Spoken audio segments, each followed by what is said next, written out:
जय श्री कृष्ण। आप सभी को माघ मास के छठे दिन की और माघ स्नान के 7वें दिन की ढेरों शुभकामनाएं।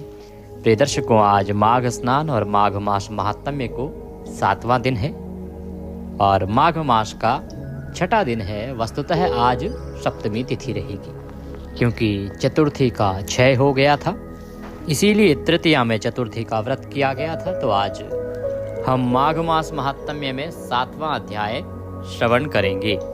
कल आपने छठा अध्याय श्रवण किया था।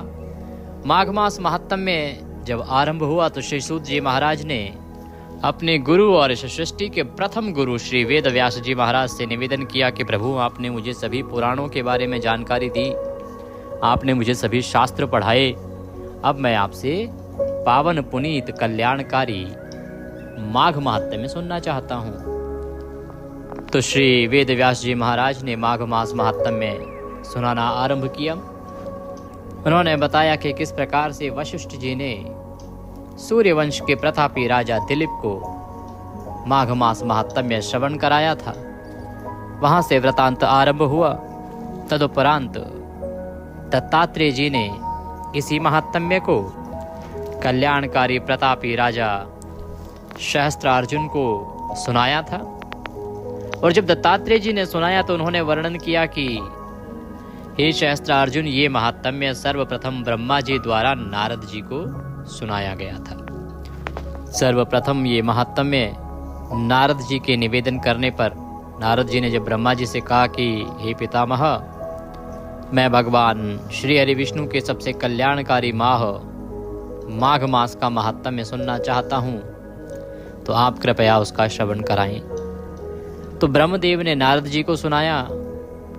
तदुपरांत यह दत्तात्रेय जी के द्वारा सहस्त्रार्जुन को सुनाया गया। तदुपरांत यह श्री वशिष्ठ जी द्वारा सूर्यवंश के प्रतापी राजा दिलीप को सुनाया गया।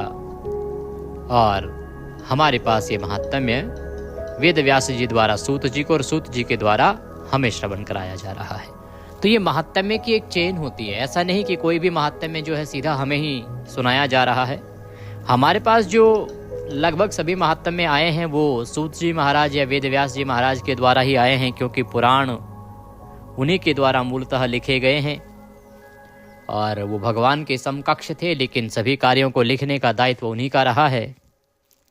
तो उनके द्वारा लिखे गए, लेकिन वर्णन आता है कि सबसे पहले कहा किसने था, सुनाया किसने था, इसकी महिमा को बताया किसने। तो जब भी आप सही महात्म्य सुनेंगे तो वहाँ ये वर्णन अवश्य ही आता है कि ये महात्म्य कब किसके द्वारा कहा गया और सुनाया गया। तो पिछले अध्याय में वर्णन चल रहा था। दत्तात्रेय जी महाराज बता रहे हैं कि किस प्रकार से भृगुवंश में एक कन्या उत्पन्न हुई। वह कन्या बाल अवस्था में ही विधवा हो गई, तो उसने भगवान की भक्ति को ही अपना सब कुछ बना लिया और वह सदा भगवान की भक्ति करने लगी।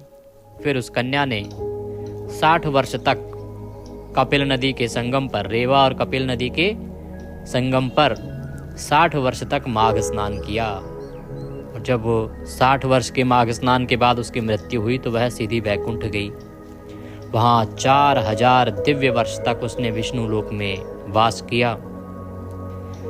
तदुपरांत ब्रह्मदेव ने उसे 2 भयंकर दानव सुंद और उपसुंद दैत्यों का नाश करने के लिए तिलोत्तमा नाम की अप्सरा के रूप में उत्पन्न किया। तो वह तिलोत्तमा का आपने संपूर्ण वृतांत पिछले अध्याय में श्रवण किया कि किस प्रकार से तिलोत्तमा उत्पन्न हुई और तिलोत्तमा ने किस प्रकार से उन 2 विकरालकाय ऐसे राक्षस जिनसे देवता भी पराजित हो गए थे, जिन्होंने हर ओर हाहाकार मचा रखा था, उनको मृत्यु के ग्रास बनाया। और जब देवताओं का काज किया तो ब्रह्मदेव ने उसे उत्तम स्थान दिया। उसने कहा कि हे तिलोत्तमा, तुम चिरकाल तक सूर्य के रथ पर विराजमान रहोगी। तो तभी से तिलोत्तमा सूर्य के रथ पर विराजमान है। ये माघ मास स्नान का उत्तम फल है जो उस ब्राह्मण कन्या को प्राप्त हुआ। अब हम इससे आगे का वृतांत सुनेंगे।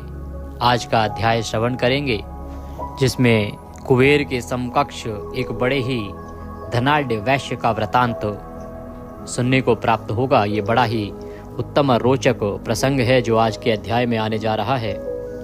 तो आइए आज का अध्याय आरंभ करते हैं। आपसे निवेदन है कि यह श्री माघ मास महात्म्य का पुनीत वीडियो है, तो कृपया इसे एक बार लाइक अवश्य कर दीजिएगा। परमेश्वर वासुदेव की कृपा प्राप्त करने के लिए कमेंट बॉक्स में अवश्य लिखिएगा जय श्री हरि या ओम नमो नारायणाय। ये मंत्र जितने लिखे जाएंगे उतना कल्याण होगा। आप देख रहे हैं देवभूमि ज्योतिष संस्थान का प्रतिष्ठित यूट्यूब चैनल देवभूमि धार्मिक। हम यहाँ पर सभी व्रत और त्योहारों की सही शास्त्रीय जानकारी प्रदान करते हैं। ज्योतिष शास्त्र और पंचांग के आधार पर आपको बताते हैं कौन सी तिथि कब है, व्रत आदि कब करना है, क्या विधि है, क्या नियम है और क्या गलती नहीं करनी है। यदि आप सभी व्रत और त्योहारों की सही शास्त्रीय जानकारी पाते रहना चाहते हैं तो कृपया चैनल को सब्सक्राइब कीजिए और बेल आइकन को प्रेस कीजिए। जब आप सब्सक्राइब का बटन दबाएंगे तो वहाँ एक घंटी का निशान बना हुआ आएगा, उसको अवश्य दबाइएगा, तभी आपको हमारे सारे वीडियो प्राप्त होंगे, अन्यथा आपसे जानकारी छूट जाएगी। अब आप हमारे व्हाट्सएप ग्रुप पर भी ऐड हो सकते हैं, जैसे कि सीधी सारी जानकारी आपको मोबाइल पर प्राप्त हो सके। जुड़ना चाहते हैं तो वीडियो के अंत में स्क्रीन पर नंबर आएगा 900 से, उस पर व्हाट्सएप मैसेज लिखिएगा अपना नाम और कहिएगा कि आपके नंबर को जोड़ दिया जाए, तो हम आपको अपने ग्रुप में ऐड करेंगे, जिससे कि सभी जानकारी सीधे मोबाइल पर आती रहेंगी। आइए प्रिय भक्तों, अब भगवान नारायण का ध्यान करते हैं। भगवान नारायण का ध्यान करते हुए परम पूज्य गुरुदेव के चरणों की वंदना करते हुए आज की कथा को आरंभ करते हैं। ओम शांतकारं भुजगशयनं पद्मनाभं सुरेशं विश्वाधारं गगनसदृशं मेघवर्णं शुभांगं लक्ष्मीकान्तं कमलनयनं योगिर्विन्दनगम्यं वन्दे विष्णुं भवभयहरं सर्वलोकैकनाथं।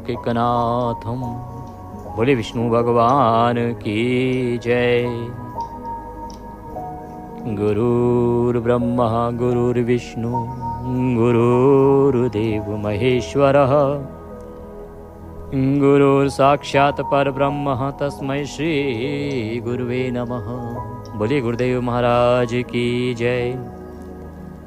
या देवी सर्वभूतेषु मां सरस्वती रूपेण संस्थिता नमस्तस्यै नमस्तस्यै नमस्तस्यै नमो नमः। बोलिए सरस्वती महारानी की जय। बोलिए प्रथम पूज्य गणेश जी महाराज की जय। बोलिए माघ मास महात्म्य की जय। बोलिए माघ मास की जय। आप सभी दर्शकों को, आप सभी श्रोतागण को मेरा नमस्कार। आइए आज की कथा, आज का वृतांत आरंभ करते हैं। पूर्व काल के समय में सतयुग के उत्तम निषेध नामक नगर में हेमकुंडल नामक कुबेर के सदृश एक धनी वैश्य रहता था। ये सतयुग की बात है। एक नगर था जिसका नाम था उत्तम। उस नगर में हेमकुंडल नाम का एक वैश्य अर्थात व्यापारी रहता था। वो बहुत ही धनी था, कुबेर के सदृश। इससे अभिप्राय है कि जितना कुबेर के पास धन है, जैसे कुबेर धन के भंडार कहे गए हैं, उसी प्रकार से उस वैश्य के पास भी धन के भंडार थे। वो बहुत ही धनी वैश्य व्यापारी था। कहते हैं जो कुलीन अच्छे काम करने वाला था, देवता अग्नि और ब्राह्मण की पूजा करने वाला था और खेती का काम भी किया करता था। वह गाय, घोड़े, भैंस आदि का पालन करता था। दूध, दही, छाछ, गोबर, घास, गुड़, चीनी आदि अनेक वस्तु बेचा करता था, जिससे उसके बहुत सा धन इकट्ठा हो गया था। उसने बहुत सा धन अर्जित कर लिया था। कहते हैं कि वो जो व्यापारी था, वो जो वैश्य था, उसके किसी प्रकार की कोई कमी नहीं थी। कारण क्या था? वह ब्राह्मणों की पूजा किया करता था, ब्राह्मणों का सम्मान करता था, सदाचारी था, अर्थात किसी के साथ कोई दुराचार नहीं करता था, व्यवहार कुशल था, सभी की आव भगत करता था, सभी का सम्मान किया करता था। उसके पास धन था, तदुपरांत भी वह व्यभिचारी या किसी प्रकार का घमंडी नहीं था, क्योंकि जो इतना धनी होने के बाद भी अच्छे काम करने वाला हो, जो सदकर्म करता रहे, देवताओं की भक्ति में जिसका ध्यान लगा रहे, मन लगा रहे, और जो अग्नि में हवन कर सके तथा ब्राह्मणों की पूजा कर सके, ऐसा उत्तम जीव अवश्य ही धनोपार्जन करने में सफल होता है। तो अपने सद्गुणों के कारण ही वो अनेक प्रकार की वस्तुएं बेच के, उनका व्यापार करके और धन उपार्जन करता था, धन इकट्ठा करता था, और इस व्यापार के द्वारा उसने बहुत अधिक धन इकट्ठा कर लिया था। इसीलिए उसे आरंभ में ही कुबेर के सदृश कहा गया कि जितना धन कुबेर के पास है। जैसे कुबेर धन के भंडारी हैं, वैसे ही वह वैश्य था। कहते हैं जब वह बूढ़ा हो गया तो मृत्यु को निकट समझकर उसने धर्म के कार्य करने प्रारंभ कर दिए। उसने भगवान विष्णु का मंदिर बनवाया, कुआं, तालाब, बावड़ी, आम, पीपल आदि वृक्ष के तथा सुंदर बाग बगीचे लगवाए। सूर्योदय से सूर्यास्त तक वह दान करता। गांव के चारों तरफ जल की प्याऊ लगवाई। उसने सारे जन्म भर जितने भी पाप किए थे उनका प्रायश्चित करता था। इस प्रकार उसके 2 पुत्र उत्पन्न हुए, जिनका नाम उसने कुंडल और विकुंडल रखा। तो कहते हैं कि जब वह नौजवान था, युवा अवस्था में था, तो उसने पूरा ध्यान दिया धन उपार्जन पर, धन कमाने पर। लेकिन जब वृद्ध अवस्था उसको आने लगी तो उसे ज्ञान हुआ कि अब उसे अपनी मुक्ति के मार्ग की ओर कुछ ध्यान देना चाहिए, मुक्ति के मार्ग को प्रशस्त करना चाहिए। इसीलिए उसने मुक्ति के मार्ग की खोज में अनेकों धर्म कर्म के कार्य करने आरंभ कर दिए। भगवान के मंदिर बनवाए, कुआं, तालाब, बावड़ी आदि खुदवाए, आम, पीपल आदि के वृक्ष लगवाए, सुंदर बाग बगीचे बनवाए। अब आप कहेंगे कि ये कौन से धर्म के काम हैं, इनसे क्या पुण्य प्राप्त होता है? तो इनके विषय में मैं एक वृतांत बताता हूं आपको, जो पद्म पुराण के दृष्टि खंड में वर्णित है। जब व्यास जी महाराज से पूछा गया ब्राह्मणों के द्वारा कि हे मुनिश्रेष्ठ, आप उन श्रेष्ठ कर्मों का वर्णन कीजिए जिनसे संसार में कीर्ति और धर्म की प्राप्ति होती है। तब व्यास जी महाराज ने कहा कि जिसके खुदवाए हुए पोखरे से अथवा वन में गायें 1 मास या 7 दिनों तक तृप्त रहती हैं, वह पवित्र होकर संपूर्ण देवताओं द्वारा पूजित होता है। ये फल है पोखर आदि खुदवाने का। मान लीजिए पोखर खुदवाई, पोखर पहले हुआ करती थी। तालाब तो आप लोगों ने सभी ने देखे ही होंगे। तालाब, कुआं, बावड़ी, ये वो स्थान हैं। व्यास जी महाराज कहते हैं कि यदि कोई इनको खुदवाता है और उनमें से 1 माह भी यदि कोई गाय आदि की तृप्ति हो जाती है, 1 महीने भी गायें उससे जल पी लेती हैं, तो वह मनुष्य देवताओं के लिए भी पूजित हो जाता है। उसके सभी पाप नष्ट हो जाते हैं। मैं बताता हूं आपको कि पोखर आदि खुदवाने से क्या फल प्राप्त होता है।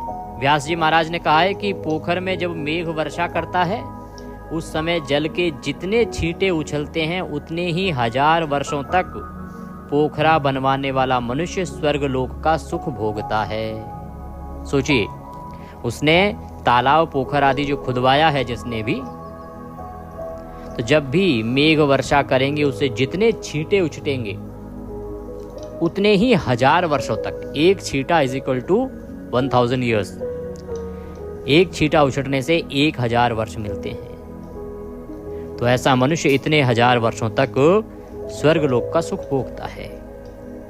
जल से खेती पकती है जिससे मनुष्य को प्रसन्नता होती है।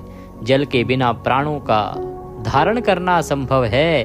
पितरों का तर्पण, शौच, सुंदर रूप और दुर्गंध का नाश, ये सब जल पर निर्भर है।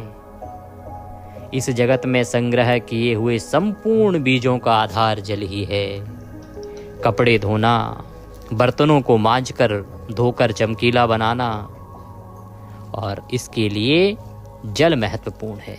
ये सब कार्य जल के अधीन है और इसी से प्रत्येक कार्य में जल को पवित्र माना गया है। अतः सब प्रकार से प्रयत्न करके, सारा बल और सारा धन लगाकर बावड़ी, कुआं तथा पोखरा बनवाने चाहिए। कहते हैं जो निर्लज प्रदेश में जलाशय बनवाता है उसे प्रतिदिन इतना पुण्य प्राप्त होता है जिससे वह एक एक दिन के पुण्य के बदले एक एक कल्प तक स्वर्ग में निवास करता है। एक दिन के बदले एक कल्प उस मनुष्य को स्वर्ग लोक में बिताने को प्राप्त होते हैं। और जो पुरुष प्रतिदिन दूसरों के उपकार के लिए 4 हाथ कुआं खोदता है वह एक एक वर्ष के पुण्य का एक एक कल्प तक स्वर्ग में रहकर उपभोग करता है। जलाशय बनाने का उपदेश देने वालों को 1 करोड़ वर्षों तक स्वर्ग का निवास प्राप्त होता है। केवल जलाशय बनाने का उपदेश। मान लीजिए किसी भी श्रेष्ठ जन के पास कोई गया, उसने पूछा, हे ब्राह्मण देव, मैं कुछ सदकर्म करना चाहता हूँ, क्या करवाऊं? मैं भगवान की भक्ति में भगवान का आशीर्वाद प्राप्त करना चाहता हूँ, कुछ उत्तम कर्म करना चाहता हूँ, क्या करूं? तो वह केवल इतना उपदेश दे दे कि जलाशय बनवाओ, कुआं खुदवाओ, अमुक स्थान पर तालाब खुदवाओ। इतना उपदेश देने मात्र से, जैसे मैं आपको कुएं का, तालाब का महत्व बता रहा हूँ कि इससे कितना पुण्य प्राप्त होता है, तो इतनी सलाह देने वाला व्यक्ति भी करोड़ों वर्षों तक स्वर्ग का निवास प्राप्त करता है, क्योंकि उसने उस व्यक्ति को एक उत्तम मार्ग दिखाया। और शास्त्र कहते हैं कि जो स्वयं जलाशय बनवाता है उसका पुण्य अक्षय होता है। जिसने मार्ग दिखाया उसको करोड़ों वर्ष मिलेंगे, उसके बाद तो उसे जन्म लेना ही है। लेकिन जिसने जलाशय खुदवाया वह सदा सदा के लिए स्वर्ग में निवास करता है। तो सूत जी महाराज ने इस प्रकार से महत्व बताया है ये तालाब, बावड़ी, पोखरे आदि खुदवाने का। और वही कर्म इस श्रेष्ठ आचरण वाले सद्गुणी वैश्य ने किया। इनके करने से उसके सभी पापों का प्रायश्चित हो गया, उसके सभी पापों का नाश हो गया। उसने जाने अनजाने में जो भी पाप किए थे पूरे जन्म भर, वो सब नष्ट हो गए और पुण्य प्रताप से उसके 2 पुत्र उत्पन्न हुए। और उन दोनों पुत्रों का नाम उसने रखा, एक का नाम कुंडल और एक का नाम विकुंडल। कहते हैं जब दोनों लड़के युवावस्था में हुए तो हेमकुंडल वैश्य गृहस्थी का सब कार्य सौंपकर तपस्या के निमित्त वन में चला गया। भाई बच्चे जब व्यापार को संभालने लायक हो गए, युवा हो गए कि हाँ अब घर को भी संभाल सकते हैं, व्यापार को भी संभाल सकते हैं, तो उसने निर्णय लिया और सारा दायित्व अपने बच्चों को सौंप दिया। और सारा दायित्व बच्चों को सौंपकर वह स्वयं भगवान की तपस्या करने के लिए वन चला गया। वन में पहुंचकर उसने भगवान विष्णु की आराधना में शरीर को सुखाकर अंत में विष्णु लोक को प्राप्त किया। वन पहुंच के उसने भगवान की आराधना की और इतनी आराधना की कि उसका शरीर जर्जर हो गया। न खाया न पिया, बिना खाए पिए उसने केवल और केवल भगवान का ध्यान किया, पूजा पाठ की, और उस तपस्या के परिणाम स्वरूप वह एक साधारण वैश्य भगवान के परम धाम को प्राप्त करता है, भगवान के वैकुंठ लोक को प्राप्त करता है। अब उधर वो तो भगवान के धाम को चला गया, परंतु उसके जो 2 पुत्र थे, दोनों पुत्र लक्ष्मी के मद को प्राप्त होकर बुरे कर्मों में लग गए। अब क्योंकि धन बहुत था, और ये साधारण कार्य नहीं है कि इतना धनी होने के बाद भी व्यक्ति नम्र बना रहे, विनम्र बना रहे और सदकर्म करता रहे। वो दोनों पुत्रों पर मद छा गया, लक्ष्मी का, पैसे का घमंड आ गया उनको, धन का घमंड आ गया उनको, और इस कारण से वो केवल और केवल बुरे कर्म करते रहते। वेश्यागामी अर्थात वेश्याओं के साथ जाने लगे, गमन करने लगे। वीणा और बाजे लेकर वेश्याओं के साथ गाते फिरते थे। अच्छे सुंदर वस्त्र पहनकर, सुगंधित तेल आदि लगाकर, भांड और खुशामदियों से घिरे हुए हाथी की सवारी और सुंदर घरों में रहते थे। इस प्रकार ऊपर बोए बीज के सदृश वह अपने धन को बुरे कर्मों में नष्ट करते थे। जो पिता ने सदकर्म किए थे उन सबको बंद कर दिया, और अपना धन कहाँ खर्च कर रहे हैं? वेश्याओं के साथ नाचने में, गाने में, भांडगिरी करने में, यहाँ वहाँ भ्रमण करने में। भगवान की भक्ति से कोई लेना देना नहीं। जो सदकर्म पिता ने शुरू किए थे, कुएं, तालाब, बावड़ी आदि, उनकी कोई मरम्मत का ध्यान नहीं रखना, किसी पर कोई धन व्यय नहीं करना। धन कहाँ व्यय करना? केवल और केवल अपनी आकांक्षाओं को पूरा करने। जिस घर में रहते हैं वो सुंदर होना चाहिए, उसमें उपभोग की एक से बढ़ के एक वस्तु आनी चाहिए। जो वेश्याएं हैं उनको उत्तम उपहार दिए जाने चाहिए, और जो उनके चाटुकार हैं सदा उनसे ही घिरे रहते थे। सुंदर सुंदर वस्त्र मंगवाते थे, उन पर धन अपव्यय करते थे। जो उनके पिता के द्वारा दान दिया जाता था वह दान पुण्य सब बंद कर दिया। कभी किसी सत्पात्र को दान दिया ही नहीं, ना दान दिया करते थे, ना जीवन में कभी किया। जो पिता ने शुरू किया था वह सब भी बंद कर दिया। इतना ही नहीं, ना कभी जीवन में हवन किया, ना ही देवताओं का स्मरण किया, ना ही भगवान ब्रह्मदेव या भगवान विष्णु का पूजन किया, ना कभी उनका ध्यान किया, ना भगवान के निमित्त 2 रुपए भी उन्होंने व्यय किए। दोनों के दोनों वैश्य कुमार केवल और केवल दुष्कर्म किया करते थे, केवल अपना पैसे का दुरुपयोग किया करते थे, मद में चूर रहा करते थे, ब्राह्मणों पर अत्याचार, ब्राह्मणों का अपमान सदा किया करते थे। यदि कोई ब्राह्मण उनको उपदेश भी देता कि अरे थोड़ा सा धन अपने आने वाले जीवन को सुधारने के लिए धर्म कर्म पर भी खर्च करो, तो उसका उपहास उड़ाया करते थे कि कौन है जो हमारा जीवन खराब करेगा। अरे हमारे पास इतना धन है, हम जो चाहें वो ले सकते हैं, जो चाहें वो प्राप्त कर सकते हैं। तो कभी किसी ब्राह्मण का सम्मान नहीं किया, किसी ज्ञानी का सम्मान नहीं किया, भगवान का सम्मान नहीं किया। और जब मनुष्य इस प्रकार करने लगता है तो समझिए कि उसका समय आ गया। अब वो दिन दूर नहीं जब उसका ये घमंड निश्चित ही चूर होगा, क्योंकि ऐसा मद तो बड़े बड़े तपस्वियों का नहीं चला, बड़े बड़े दानवों का नहीं चला, तो फिर साधारण व्यक्ति क्या कर सकता है?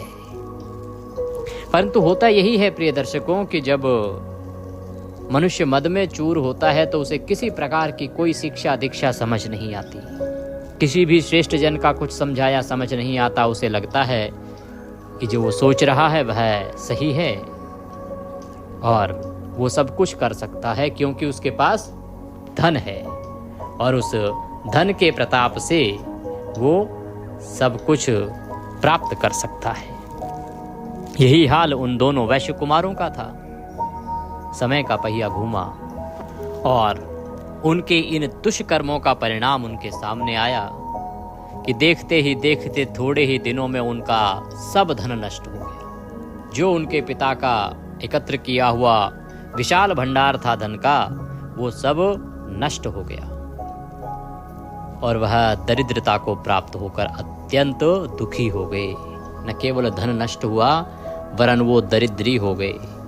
अब तो हालत ये थी कि उनको खाने के लिए पैसे नहीं रहे, खाने के लिए अन्न के भी मोहताज हो गए। और जब इस प्रकार से पैसा नष्ट हो गया, धन नष्ट हो गया, दरिद्रता आ गई तो अत्यंत दुखी हुए। उनके जो भी भाई जन सेवक उपजीवी जो उन पर निर्भर थे, उनके धन पे खूब मजे किया करते थे, सब इनको छोड़ के चले गए। कोई इनके साथ नहीं रहा। जिन जिन पर इन्होंने धन व्यय किया वो सब उस समय में इनका साथ छोड़ के चले गए। क्यों? क्योंकि वो सब तो धन के साथ ही थे। जब तक धन था तब तक वो थे। जब उन्होंने देखा कि अब धन रहा नहीं तो वो किसी और धनवान के पास चले गए। यही नियम है सृष्टि का। जो भी चाटुकार लोग होंगे, उपजीवी लोग होंगे, वो एक धनी के पास तब तक रहेंगे जब तक उसके पास धन है। यदि कोई भी दुराचारी व्यक्ति है जो पूरे कर्म में लिप्त है, लेकिन फिर भी उसके आसपास जो लोग होते हैं वो केवल और केवल तब तक होते हैं जब तक उसके पास या तो पावर है या तो पैसा है। जिस दिन उसके हाथ से पावर पैसा गया उस दिन वो भी चले जाते हैं, कोई साथ नहीं देता। यही हाल इन दो वैश्य कुमारों का हुआ। जो लोग इनके आगे पीछे घूमा करते थे, जिन पर ये धन खर्च किया करते थे और मजे किया करते थे, वो सभी लोग इस विपत्ति में इन दोनों को छोड़कर चले गए और धन के हानि के मारे ये दुखी दुखी दुखी और बहुत अधिक दुखी हो गए। पेट भरने के लिए अन्न ना रहा तो इन्होंने चोरी करना आरंभ कर दिया। अब नगर में चोरी करने लगे, क्योंकि पेट तो भरना होगा, भूख लगेगी तो खाना होगा। खाना कहाँ से आएगा, भोजन कहाँ से आएगा, सामग्री कहाँ से आएगी? कभी कमाई तो की नहीं, धन उपार्जन तो किया नहीं, तो इन्होंने चोरी करना आरंभ कर दिया। और जब चोरी करना आरंभ किया तो ये जानकारी राजा तक पहुंची। राजा तक पहुंची तो उसके राजा के भय से ये दोनों नगर छोड़कर भाग गए और नगर के बाहर जंगल में डाकुओं के साथ रहने लगे। देखिए कहां जीवन जा रहा है। इतने धनी सेठ के घर में हुए, अपने कुकर्मों के कारण सारा धन नष्ट किया। धन नष्ट करके मद में चूर होने के कारण अंत में दरिद्री हुए, चोरी आरंभ करी।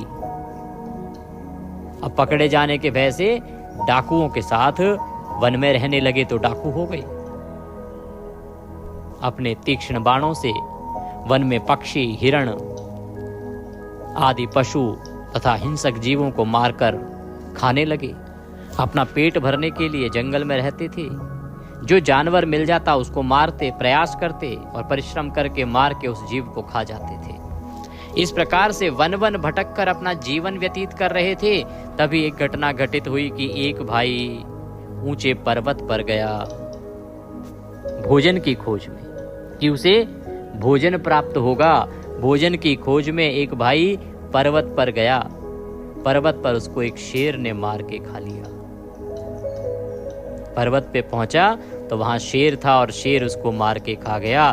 दूसरा भाई वन में इधर उधर भटक रहा था, भोजन की तलाश में था कि तभी एक काले सर्प ने उसे डस लिया और काले सर्प के डस लेने से वह भी मृत्यु को प्राप्त हो गया। इस प्रकार से दोनों बुरी मौत को प्राप्त हुए। जब दोनों मृत्यु को प्राप्त हुए तब यम के दूत उन्हें अपने पाश में बांधकर घोर यातना देते हुए, उनके बुरे कर्मों को याद दिलाते हुए यमराज के पास ले आए और कहने लगे कि हे महाराज, इन दोनों पापियों के लिए क्या आज्ञा है? तो दोनों भाई जो बुरे कर्म कर रहे थे वैसा ही उनका अंत हुआ। एक को शेर के द्वारा मार के खा लिया गया, दूसरा वन में सर्प के डस लेने से उस विष के प्रभाव से तड़प तड़प कर अपने प्राण दे देता है।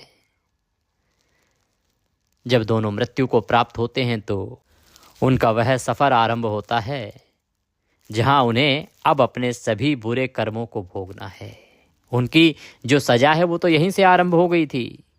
जब धन नष्ट हो गया, सब छोड़ के भाग गए और दर दर की ठोकरें खाने लगे, तो जैसे सजा यहां से आरंभ हुई लेकिन अब जब मृत्यु को प्राप्त हुए हैं तो असली भुगतान अब करना होगा। वैसे ही मैं कहता हूँ प्रिय दर्शकों कि शास्त्र भी कहते हैं कि जब हम सदकर्म करते हैं ना तो उसका पुण्य फल भी हमें यहीं से शुरू हो जाता है। लोग कहते हैं अरे दान से क्या होगा, परलोक ही तो सुधारना है, बहुत समय है सुधार लेंगे। पर ऐसा नहीं है। जब आप सदकर्म करते हैं तो इससे केवल परलोक नहीं सुधरता, उसके परिणाम इसी लोक में आपको प्राप्त हो जाते हैं। जब आप पुण्य कर्म करते हैं, सदकर्म करते हैं, तो उसका जो परिणाम है वो आपको इसी जीवन में मिलना आरंभ हो जाता है। हाँ, उसका फल आपको इस जीवन के बाद भी प्राप्त होता है, यह भी सत्य है। परंतु ऐसा नहीं है कि केवल बाद में ही प्राप्त होता है, उसका फल आपको इस जीवन में जीते जी ही आरंभ हो जाता है। जैसे मनुष्य के बुरे कर्मों का फल उसको जीते जी मिलना आरंभ होता है और उसके बाद इस जीवन के बाद घोर यातनाओं का सामना उसे करना पड़ता है, वैसे ही सदकर्म करने वाले व्यक्ति के जीवन में भी खुशियों का आगमन होता है। उसके जीवन के क्लेश नष्ट होते हैं, उसके जीवन में आनंद के अनेकों क्षण केवल इसलिए आते हैं क्योंकि उसने सदकर्म किए हैं। और जब वह जाता है तो उसका अंत समय भी बड़ा ही उत्तम होता है और वह उत्तम गति को प्राप्त करता है तथा अपनी अंतिम यात्रा और भगवान के धाम में अनेकों सुख सुविधाओं का भोग करता है, क्योंकि उसने सदकर्म किए थे। तो प्रिय दर्शकों, आने वाली मकर संक्रांति बहुत उत्तम अवसर लेके आ रही है, बहुत उत्तम अवसर लेके आ रही है। मैंने इसके विषय में जानकारी वीडियो के माध्यम से भी दी है। जितना हो सके उसका लाभ लीजिए, जितना हो सके पुण्य अर्जन कीजिए, क्योंकि पद्म पुराण में वर्णन आता है कि ये जो संक्रांति है ये अनंत पुण्य देने वाली है। धनु की संक्रांति 2 लाख गुना पुण्य देती है जो चली गई। ये वो संक्रांति है जो सर्वाधिक पुण्य, अनंत पुण्य देती है, जो अक्षय पुण्य होता है। जितना कमा लेंगे उतना जीवन संवर जाएगा। बहुत छोटे छोटे कार्य हैं, वो ऐसा नहीं कि ओहो बहुत धन खर्च करने की आवश्यकता है, बहुत अधिक धन खर्च करने की आवश्यकता नहीं। थोड़ा सा धन लगाकर भी आप अनंत पुण्य प्राप्त कर सकते हैं। यह तो वो दिन है जहां एक मुट्ठी तिल का दान भी आपके लिए करोड़ गुना फल लेके आएगा। मैंने आपके लिए इसके विषय में जानकारी पहले भी दी है। 14 दान का वीडियो मैंने पहले बनाया है पिछले वर्ष, उस पर करीब 20 लाख से ज़्यादा व्यूज़ थे। हमारे बहुत से दर्शकों ने उसको बड़ा सराहा, तो हमने सोचा इस बार समय से पहले आपको भेज दें, उसका लाभ लीजिए। 5 वस्तुएं क्या हैं जो बहुत अधिक पुण्य प्रदान करने वाली हैं, उनका लाभ लीजिए। इस प्रकार की बहुत सी जानकारियां हैं। तो मकर संक्रांति के पर्व का जितना हो सके लाभ लीजिए। कुछ पूछना चाहें तो हमारे व्हाट्सएप ग्रुप पर अवश्य जुड़ जाइएगा, क्योंकि बहुत सी ऐसी जानकारियां होती हैं जो हम वीडियो में नहीं बता पाते हैं। हर विषय पर वीडियो नहीं बनाए जा सकते, तो वो जानकारी हम आपका जो त्यौहार है उससे एक दिन पहले ही आपको व्हाट्सएप के माध्यम से दे देते हैं, ग्रुप में लिख देते हैं। एक जगह लिखना संभव है, सबको अलग अलग बताना भी संभव नहीं होता। तो आप उस ग्रुप में जुड़ जाइए। जुड़ना चाहते हैं तो स्क्रीन पर जो नंबर आ रहा होगा उस पर व्हाट्सएप मैसेज लिखिए कि आपके नंबर को ऐड कर दिया जाए, हम ऐड कर देंगे, फिर आप उसका लाभ लीजिए। सारे वीडियो तो मिलते ही रहेंगे वहाँ पर। तो इस प्रकार से जितना हो सके पुण्य अर्जन कीजिए। कथा अभी पूर्ण नहीं हुई है, अंतिम कुछ लाइनें बाकी हैं, क्योंकि बात अपने आगे के सफ़र की चल पड़ी, इसलिए मैंने आने वाला जो समय है उसके विषय में आपको अवगत कराया। यूँ तो आप सभी ज्ञानी हैं, आप सभी जानते ही हैं कि मकर संक्रांति का कितना उत्तम फल होता है। तो उन दोनों भाइयों को यमदूतों के द्वारा कोड़े मारते हुए पाश में बांध के यमलोक ले जाया गया, यमराज के सामने उपस्थित किया गया और यमराज से आज्ञा मांगी गई कि महाराज कहिए इन दोनों के लिए क्या आज्ञा है, इन दोनों का क्या किया जाए। बोले विष्णु भगवान की जय। इससे आगे का वृतांत अगले अध्याय में कल हम श्रवण करेंगे कि उनको क्या यमराज सजा सुनाते हैं, किस प्रकार का उन्होंने जो अपराध किया है उस कृत्य के बदले उन्हें क्या प्राप्त होता है। यह वृतांत कल के अध्याय में आएगा। प्रिय दर्शकों, एकादशी और संक्रांति को एक साथ कैसे किया जा सकता है, मैंने इससे संबंधित एक वीडियो अपलोड किया है, उसका लाभ आप ले सकते हैं। कुछ और पूछना चाहें तो कमेंट बॉक्स में लिख के पूछ लीजिएगा और इसी प्रकार से आनंद लेते रहिए, हमारे साथ जुड़े रहिए। जितना हो सके इन कथाओं को आगे भेजिए, मैंने देखा है कि बहुत सारी हमारी माताएं बहनें अपने स्टेटस में भी लगा रही हैं मुझे, क्योंकि मैं वैसे तो बहुत अधिक समय होता नहीं और मुझे इस चीज़ की आदत भी नहीं है कि मैं जो स्टेटस वाला जो कॉलम है उसको देखूं, लेकिन आज मुझे बताया गया मेरी टीम के द्वारा कि यहाँ पे हमारे जो कुछ दर्शक हैं, हमारे ग्रुप में भी शायद वो जुड़े हुए हैं, उन्होंने काफ़ी लोगों ने अपने स्टेटस में इसको लगाया है। तो जितना हो सके इन कथाओं को बढ़ाइए, आगे बढ़ाइए, लोगों तक जानकारियाँ पहुँचाइए। मैं आप सबका आभारी हूँ कि आप सबका सहयोग मुझे मिल रहा है। प्रभु आप सबका कल्याण करें, आप सभी के परिवारों में सब सकुशल रहें और इसी प्रकार से आप भगवान का ध्यान करते हुए, उनकी भक्ति करते हुए, माघ स्नान करते हुए जीवन को उत्तम से उत्तम बनाते रहें। आज के पाठ के निमित्त यदि दक्षिणा आदि कुछ भी अर्पित करना चाहते हैं तो स्क्रीन पर नंबर आ रहा है 900 से, उस पर भेज सकते हैं, या जो QR कोड साथ में दिया गया है उसको स्कैन करके भी भेज सकते हैं। भगवान नारायण सब पर कृपा करें। हरे कृष्ण।